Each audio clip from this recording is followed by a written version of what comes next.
สบายดีสบายดีธรรมส้มเปิดภาพมาอยู่ที่กลางให้กลางหน้าพี่น้องเอ้ยเนาะนี่ก็ถือว่าปลูกสาลีปลูกไว้เนาะสำเร็จกันไปพี่น้องเดี๋ยวได้เบิ่งซองใหญ่เนาะแล้วก็มาจุดกองหาอย่างต่างเนาะเพื่อจะปลูกสาลีเดี๋ยวนี้สาลีเขาก็ปลูกมาฮอดจุดนี้แล้วพี่น้องเอ้ยเนาะฮอดน่าจะฮอดจุดแค่นี้แล้วล่ะส่วนตอนนี้ทางเบาไล่แล้วก็ทางเบานำเอาคนงานมาช่วยแล้วก็เซาลีบ่คำน้อยก็กลับไปแล้วพี่น้องเอ้ยเนาะไปอยู่เฮือนทะก็ถือว่าเฮ็ดเวียกเฮ็ดงานได้ดีเบาคำน้อยก็ได้เนาะมาฮอดมาถึงกันพี่น้องเอ้ยเนาะจากสั้นแล้วพี่น้อง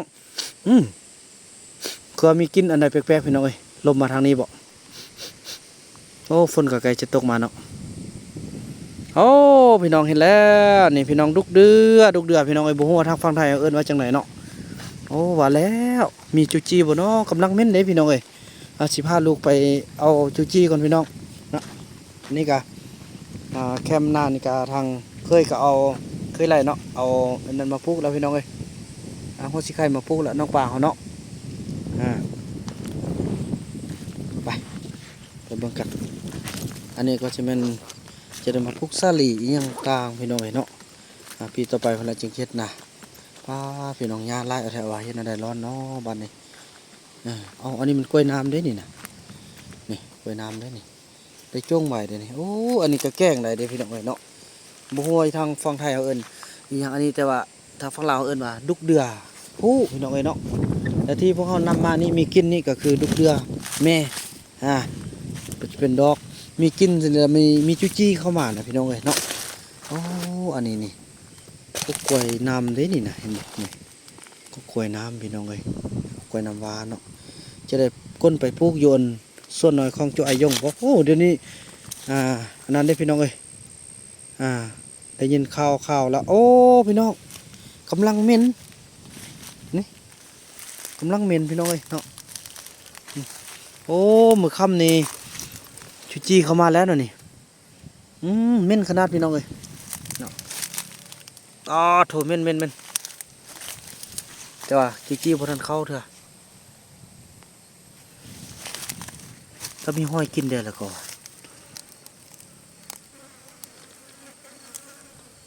บวกเข้าเถอะพี่น้องเอ้ยโอ้ดอกบักใหญ่เนาะคือดอกลำโพงเลยบูอยู่ฝั่งไทยเอิ้นมาดอกอีหยังพี่น้องเนาะเดี๋ยวมื้ออื่นนี่ต้องเข้าพี่น้องมื้อมายามเบิ่งพาลูกไปยามเบิ่งเนาะอันนี้จะได้คนไปปลูกนั่นแหละกล้วยน้ำว้าจะได้คนไปปลูกอยู่พุ่นก่อนไปเบิ่งเบาไล่แล้วก็ทางเสาลีแล้วก็ทางคนงานที่เบานำได้มาจางใส่ซาลีกันมือนี่เนาะ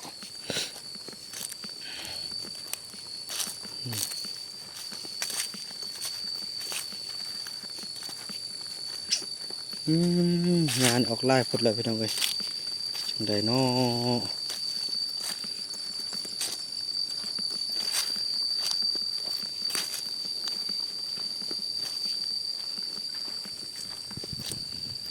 แค่นี้นี่ปลูกสลีหมดแล้วเด้นี่เป็น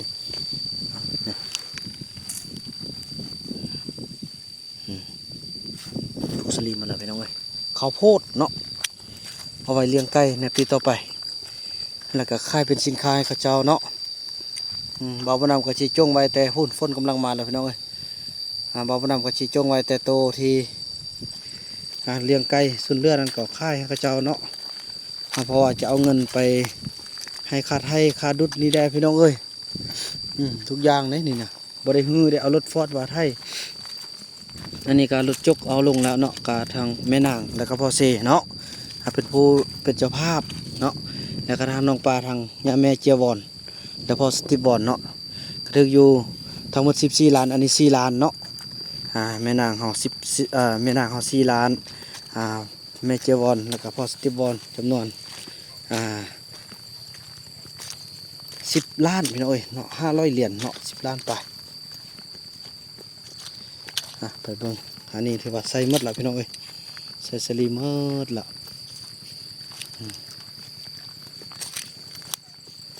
แค่นี้ใส่หมดละเนาะถือว่าได้บริเวณกว้างอยู่เด้พี่น้องเอ้ยพอมันต้นนี่จะเบิดไล่พี่น้องเอ้ยพอมันบ่มีราคาแล้วพี่น้องเนาะ โรงงานก็บ่ได้เรื่องละเดี๋ยวนี้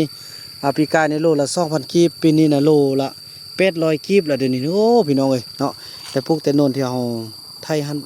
และอันนี้เฮาก็จะปลูกอันเป็นสาลีหมดพี่น้องพอจำนวน10 กิโลมาบ่นับได้เอามาเนาะ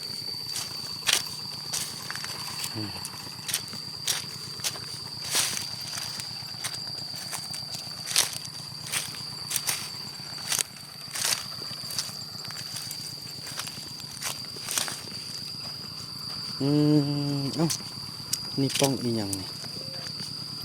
โอ้เขาได้จุจี้พี่นี่บ่เนี่ยนี่ป้องไม่ยังนี่น่ะป้องไม่ยังอันนี้น่ะได้อยู่ใส่ดอกยังนะจุจี้เข้าเมื่อกี้เพิ่นเอาหรอกเนี่ยปลูกมาแค่นี้ถือว่าปลูกหมดละ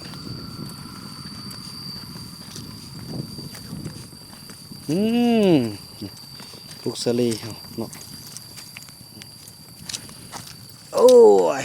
ใส่คุมละ2 3พี่น้องเอ้ย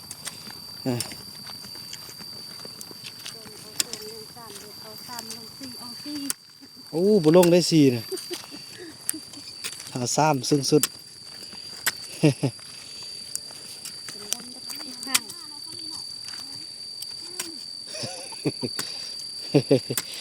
ถ้าว่าตัวเลื่อนเขาไปใส่ทางนั้นก็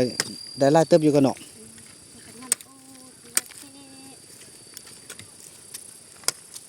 มืดบ่มาเต็มเลยบ่มาเลยบ่มืดนะมีเอ็นทันตีก็สิบ่ทันเลยบ่คันบ่อยากได้2 คนนั่นแหละมาเด้อคันนั้นเพิ่นบ่มานะมาช่วยเต็มเลยเพราะมื้อนี่เฮาปลูกไปพุ่นเนาะปลูกแล้วเพิ่นพุ่นเนาะปลูกไปพุ่นพอมื้อนี้ในเขตนี้เดียวหมดแล้วบ่เขตบวบนี่ยังแต่ข้าวกกเปื่อยไปพุ่นเนาะแม่นบ่เขตนี้ปลูกหมดแล้วเนาะโอ้ได้กองสมควรเด้อพี่น้องมื้อนี้สาลีพวกคนปลูกมาเด้อบ่ต้องลืมเด้พุ่นน่ะเด้โอ้เอาเสียมนี่ใส่ก็ดีเด้เนาะไว้เด้เนาะ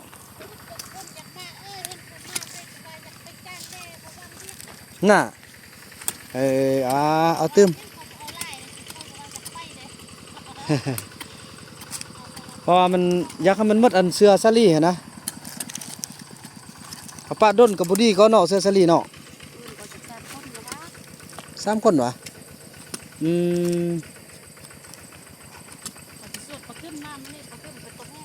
ผู้ใดก็ปลาคึม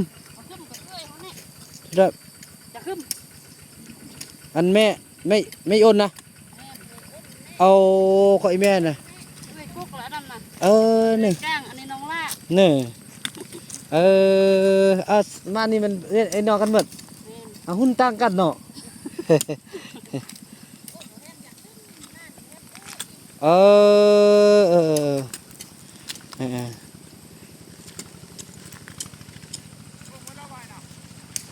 หมดแล้วฮะหุ้นแค่นั้นไปนะพ่อ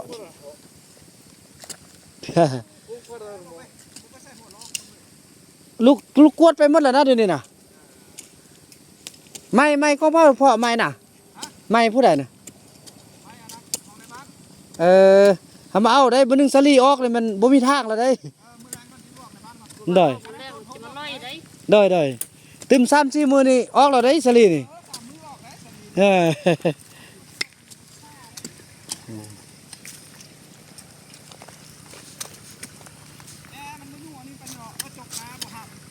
ก็ว่าแล้วมื้อนั้นค่าลมเวียกเข้าเคยเนี่ยแล้วบ่ได้มาเบิ่งบ่มีผู้เบิ่งเขาก็เฮ็ดพอแต่แล้วเวียกซะแล้ว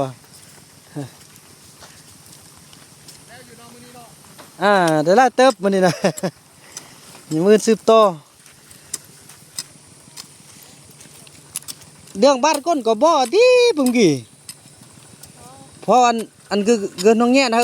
มันซ้ำคนแล้วก็สิโลดแล้วนะ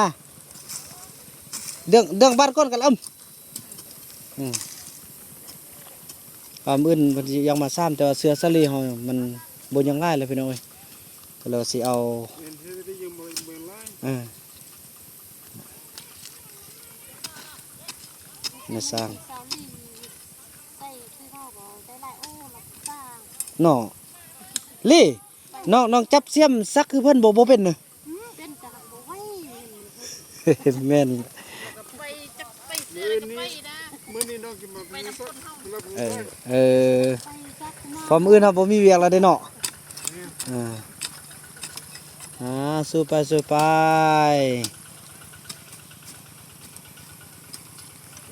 ้น้องลุยดินแข้งเด้เพิ่งมืดเพิ่งมด เนาะโอ้ยต้นสาดเด้ แข้งไว้โอ้เซ้อ เข็ดลุ่มนี่บ่แข็งปานใดเนาะเข็ดเทิงหันแข็งอะหมดแล้วเด้อ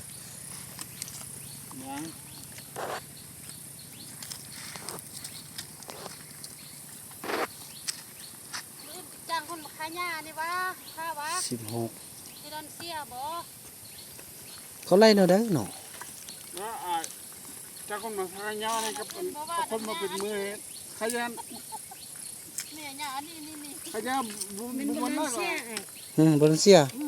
แต่บ่มีเงินแล้วเนาะเสียดายว่ะ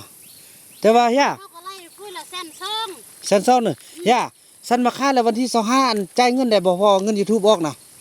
เนาะฉันกับเอาฉันจูค่าแล้วก็มาค่าเลย หรือว่า ยังมีพัวแม่นั่น แล้วเป็นฟุ้ยแล้วเนาะแม่นแหละอัน ก็มีปั๊มก็มีอยู่ แตะยันฝนสิตกเลยนะนี่น่ะ ยันคิดว่าเอาคุยซองคุยหันมาเอาน้ำหันได้ซื้อมาปลาหันก็ตี เออ อื่นไปย่านแต่อันนี้นะ แม่นแล้ว ยันยาอเมริกานี่นะ โทษยาเลยขึ้นอันตรายเลยยานี่นะ แม่นแหละ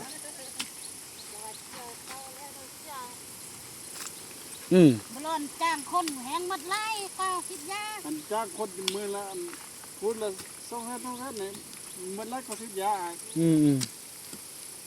ว้าวเนาะเบิ่งบางเทื่อก็สิบ้าเนาะเทื่อก็สิวอดวันที่25ดอกเบิ่งป้าทุเนาะแล้วเขตเทิงอันเขตอันส่วนอันเฮาบ่ซีดเนาะอันเขตอันไหว้น่ะเนาะเสียหญ้าเอา ติดกับเป็นยังก็พาคนคนมันมียาไล่กับตีกับติดเว้นโอ้ บ่สิบ่ บ่ได้แหละ บ่ไปบ่สิ บ่ไหว้บ่ซีดแหละยานมันสิถึกไหว้เฮาเบิ่งอันแต่ว่ามื้อนี้นี่สมมุติว่าเฮ็ดเวียกหมดมื้ออื่นนี่แล้วมื้อนี่มาซีดได้บ่ทันออกคือติ เอาเพื่อก็รอกับมีคน เนาะ มือนี่ก็ได้ ได้เนาะเบิ่งมื้อก่อนเนาะมื้ออื่นมาเฮ็ดเวียกก่อนเนาะเฮ็ดเวียกก่อนอันเฮ็ดอันซั่นแล้วนี่เฮ็ดนั่นบ่ได้ซั่นจ้ะสิซับไปนี่ก่อนเด้อช่วยตีเป็นหน้ากระดานไปเลยถือว่าแล้วเอองลงนี่แล้วก็พักผ่อนแล้วเนาะนี่ฮะก็16 โมง47 โมง5ประมาณเฮาออกเวียกจักโมงก็3 โมงเนาะพอมันเด็ดฮอนได้เนาะที่จำมุ่ง 3 โมงยังเบิ่ง3 โมงยังก็เลย3 โมงนั่นแหละ ค่อยกันไปตั้งช่วยกันเพื่อมันยามมันแล้วไว้แล้วจะได้มาซีดให้อันผู้ใดของอันนั้นเด้อของอันพวกเจ้าเด้อ บ่ของอ้ายค่อยนี่ แล้วย่าเป็นย่าค่อยซื้อเนาะ อย่าจะซื้อ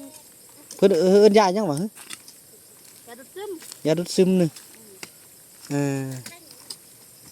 หรือว่าหรือว่าเวลามันออกเนาะเวลามันออกแล้วเฮามาฆ่านี่เฮาเอาย่ามีหยังมาใส่ซั่นอย่าเลาะ อย่าโลกถ้ามันออกสูงแล้วได้ เออ ออกเสียงเข้าบ่เฮาอย่าโลกมาเซออย่าโลกคันเข้าคันสลีเฮาฮอดเตือนจังโลได้ เออ เฮาฮอดเตือนเฮาโลมันก็ตาย เออป้าเนาะได้ก็พอได้เนาะน่ะ ถ้ากับป้าได้2-3 ปีนี่เนี่ย น่ะปีนี้มันก็จะบ่เป็นราคาแล้วเนาะเนี่ยวันที่12นี่ก็สิปิดแล้วเด้นี่ บ้านเขาขึ้นเงินก็ทำแล้วเสื้อก็ติดแล้วนะ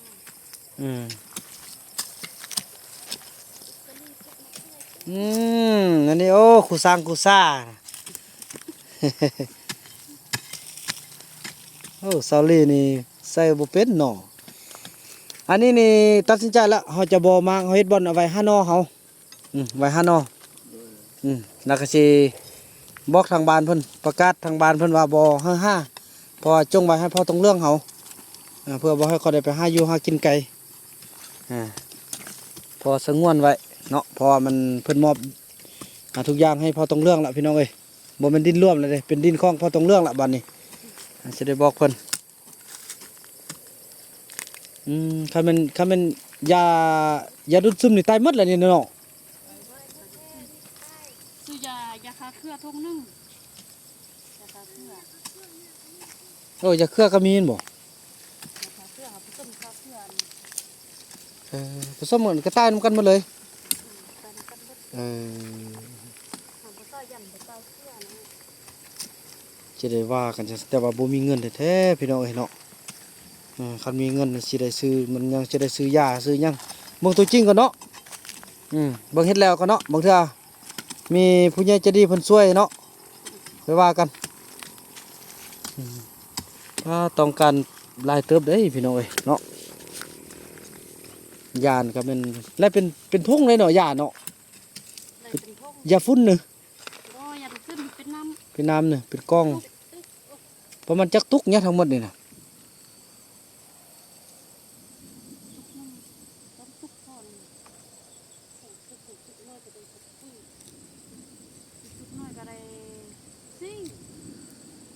ทุกละซอกปุ้ยเลย นี่ มันสิบเนี่ยมันก็ได้5ปุ้ย อืม เนี่ยมันมีเป็นรุ่นเนี่ยยากขายยาก จะทำขายยากเขาก็แนะนำ น้องตัวจริงเนาะพี่น้องเนาะ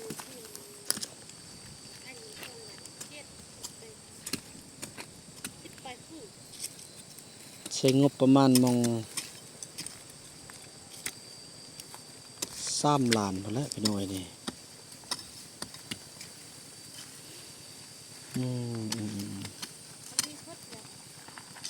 ใช่ไหมน่ะอ้อนเขาเอื้อเลย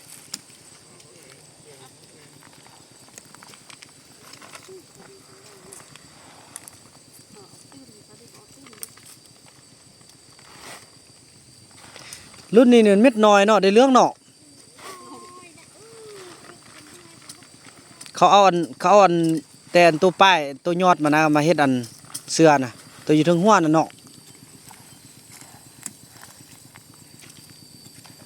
โอ้บ่อึดเนาะอันคนสิมาจ้างเนาะแต่ละมื้อน่ะเนาะถ้าวิละซอกยาก็แท้ว่าคนก็ได้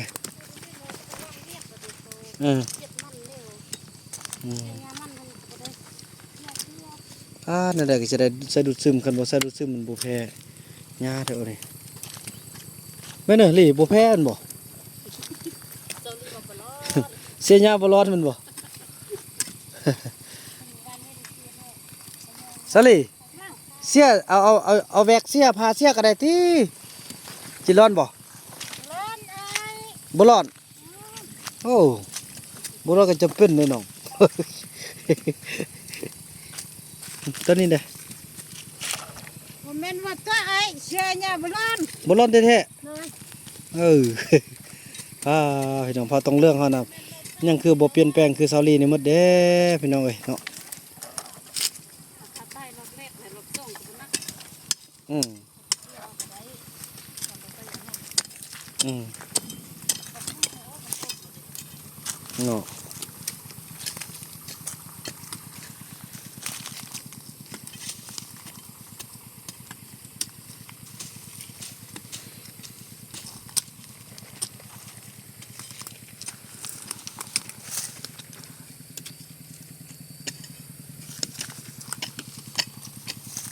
เขตนี้ได้เก็บสิงามเนาะงามบ่คือดินวิศการผู้ที่เคยเฮ็ดมาน่ะแบบนี้น่ะงามบ่ ถ้าว่าน้ำบ่ท่วมนะยันตะยานฝนตกมันจะเป็นดอกเป็นพ่นฝนตกไล่น้ำท่วมก็บ่เป็นห่วงดี แท้ว่ะน้ำนี่ท่วมได้แค่นี้น่ะ ถ้าน้ำท่วมบ่เป็นห่วงดี เออ ใต้ปะกุ๊กมันนะ โอ้ยตายอันใดก็พออันใดเนาะ มันพึ่งอยู่แน่ เทิงได้งามบ่ แทงโคตรอยู่เด้อ อืม